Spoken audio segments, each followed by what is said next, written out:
வணக்கம். நம்ம எவ்வகை வாக்கியம் என கண்டறிதல் பார்க்க போகிறோம். வாக்கிய வகை அப்படின்னா சொற்கள் தொடர்ந்து நின்று பொருள் தருவது சொற்றொடர் அல்லது வாக்கியம் எனப்படும். இது 6 வகைப்படும். முதலாவதா செய்தி வாக்கியம். ஒரு செய்தியை உணர்த்தும் வகையில் வரக்கூடிய வாக்கியங்கள் செய்தி வாக்கியம். எடுத்துக்காட்டு பாருங்க. கவிமுரசு பரிசு பெற்றான். இது நமக்கு ஒரு செய்தியை சொல்லுது.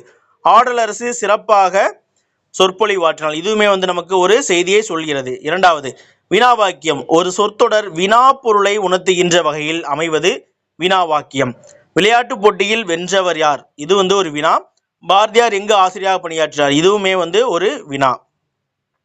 மூன்றாவதா உணர்ச்சி வாக்கியம். உவகை, அவலம், அச்சம், இரக்கம், இழிவு, வெகுளி, வியப்பு போன்ற 7 உணர்ச்சிகளை வெளிப்படுத்தி வரக்கூடிய வாக்கியம் என்னது? உணர்ச்சி வாக்கியம்.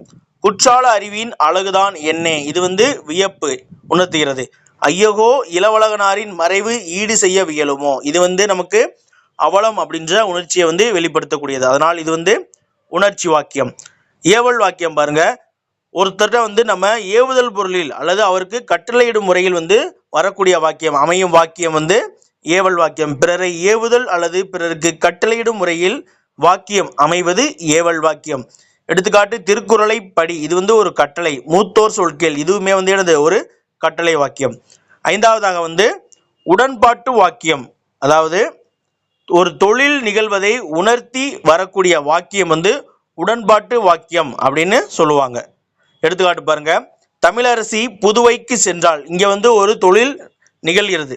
அதை உணர்த்தக்கூடியது. அதே போல இனியன் உணவு உண்டான். இதுவுமே ஒரு தொழிலினுடைய நிகழ்வை உணர்த்தி வரக்கூடிய வாக்கியம்.